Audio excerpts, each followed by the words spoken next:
Their boating experience, Harris and the narrator, make George work. He taunts them till Runnymede. The narrator considers the two lines strange. He recalls how he got into a mess when they dealt with the two lines. Then he says that being toured by girls was the most exciting experience. Once he was out with a young lady, his cousin, on a river trip down Goring.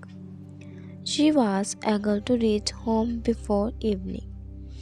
The narrator consulted a map and found that they were just a mile and half to the next lock at Wallingford. He rode on and on, but no lock appeared. The lady began to cry. Later, he was told that there was no such lock, but they were very close to Cleve now. At last, they got home in time for supper. The moon changes. George tows the boat up to Staines. At 7:30, they row close to the left bank and look for a spot to stay for the night.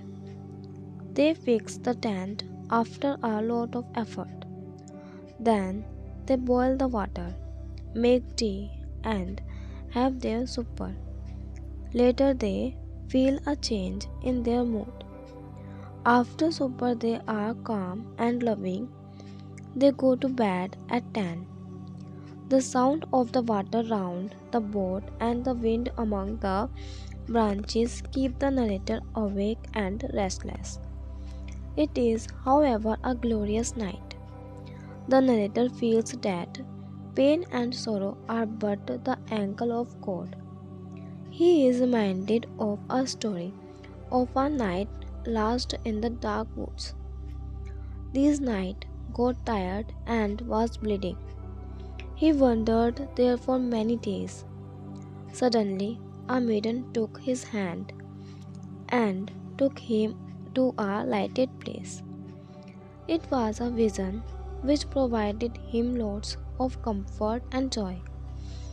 He thanked the maiden who enabled him to see that vision which could not be described.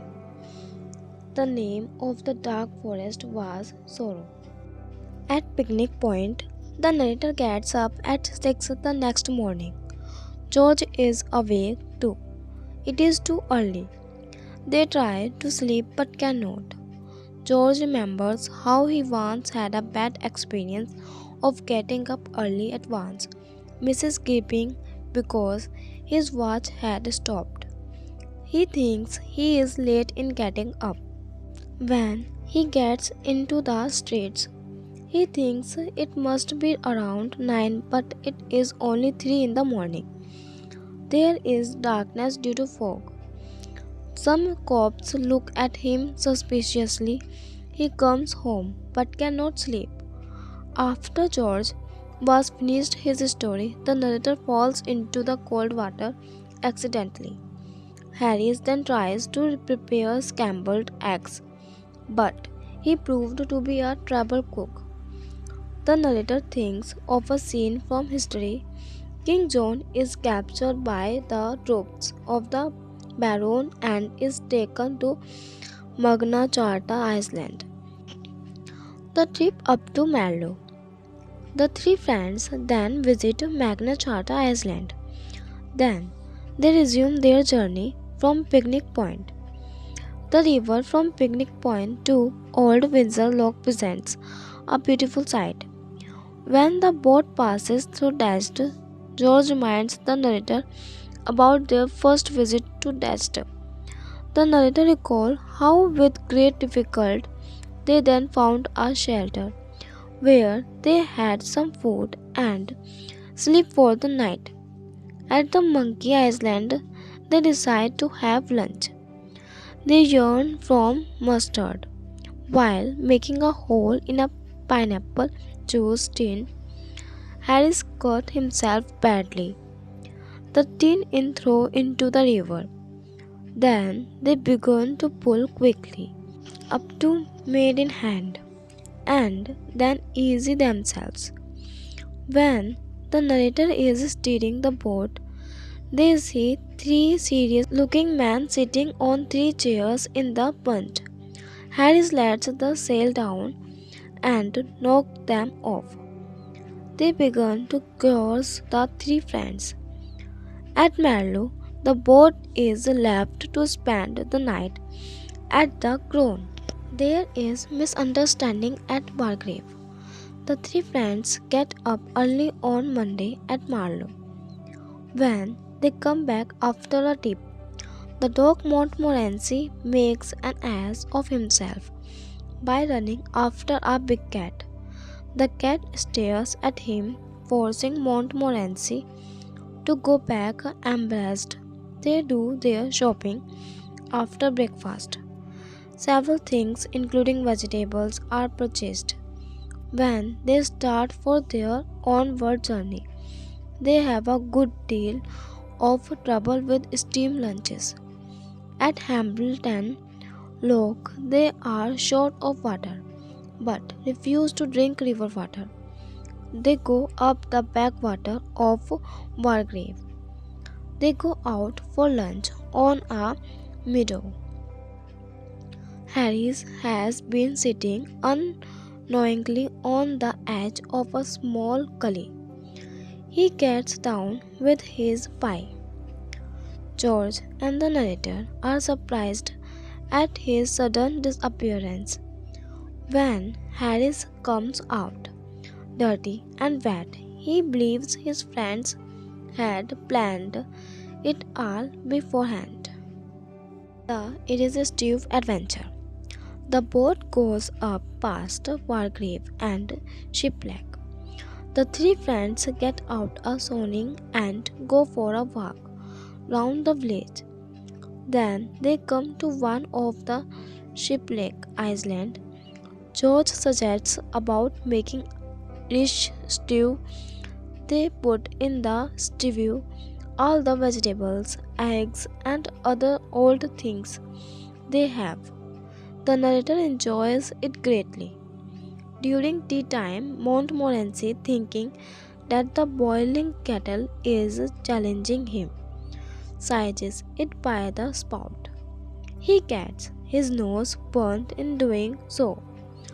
After Super George wants to play his banjo, but no one allows him to play it. They think he knows nothing of music. George and the narrator leave behind Harris on the island to take a walk round Henley. Harris says he would rest. When they come back, they find Harry's drink. Harris tells them about his fight with a couple of swans. In the morning, he has forgotten all about the swans.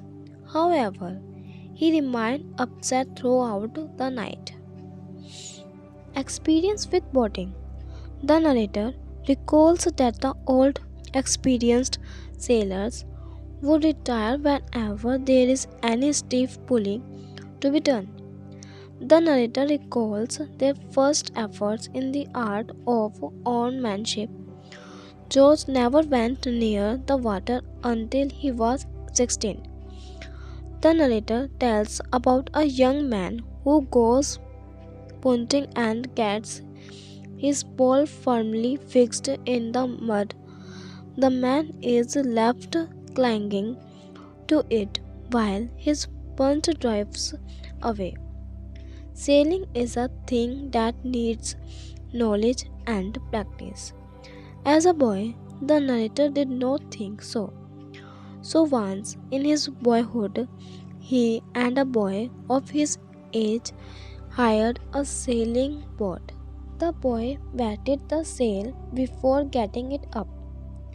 It became difficult to fix it.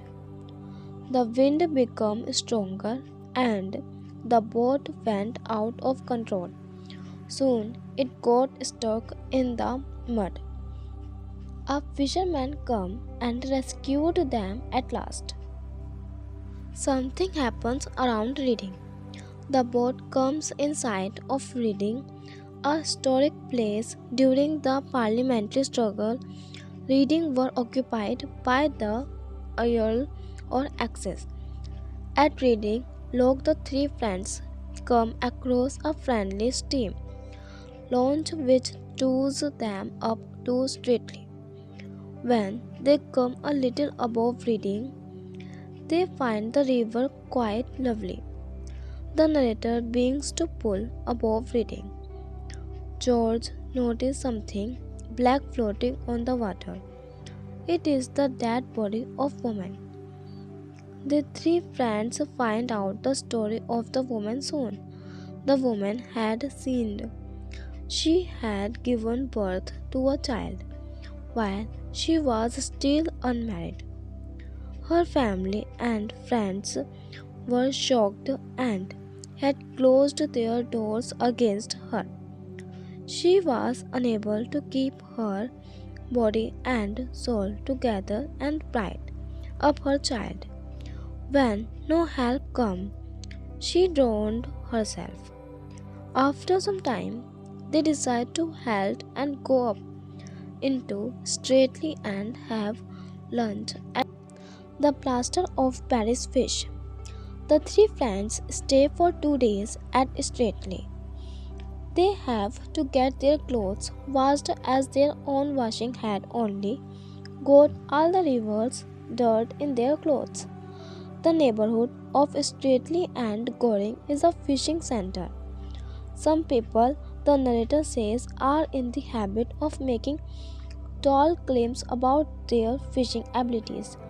A young conscientious fellow had to count each fish that he had caught as 10. When his honesty did not work, George, the narrator, and the dog go for a walk to Wallingford. Harris is nowhere to be seen. George and the narrator see a big toad in a glass case hang on a wall in the parlor of an inn. Various persons tell different stories, one after the other, about the toad and how it was caught. When George goes up the backside of a chair to look at the fish closely, he loses his balance. As he sees the glass case, he falls down with it. Both the friends are shocked to see the fish broken into pieces as it was nothing but a mold made of plaster of Paris. Love for river logs. The narrator is very fond of river logs. The river logs break the boredom of pulling the boat. Once at the Hampton Court lock, the nose of their boat gets fixed under the woodwork of the lock. George and the narrator are unaware of it.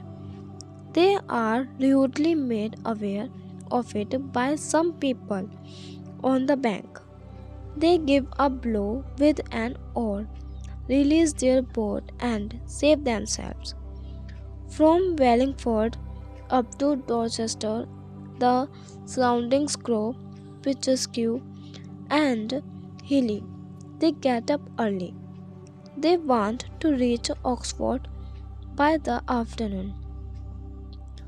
They pass through the Lively Lock at about 12:30. The river between Lively and Oxford is difficult. All boatmen become irritable here. The narrator observed that almost everybody loses his cool on the water. Their boat is abandoned. The three friends spend 2 days at Oxford there. Montmorency has several fights with dogs. When they start their homeward journey from there, the weather changes. It continues to rain. They try to remain cheerful as they row in the rain. George plays a sad tune on his banjo. It makes them sentimental. They begin to think of disease that they could catch because of the downpour. It is George who suggested that they should enter on the boat and complete their journey by boarding a train that leaves Pangborni after 5 o'clock. The suggestion is accepted. They reach Paddington at 7 and drive direct to our restaurant and have a light meal and then go out to the Alhambra and enjoy our pelt. Then they come back to the restaurant and have dinner. Harris looks out of the window. He remarks that they had a pleasant trip. Then he raises a glass for our toast and says, "Here to the three men well out of a boat." Montmorency gives a short bark of agreement with the three men.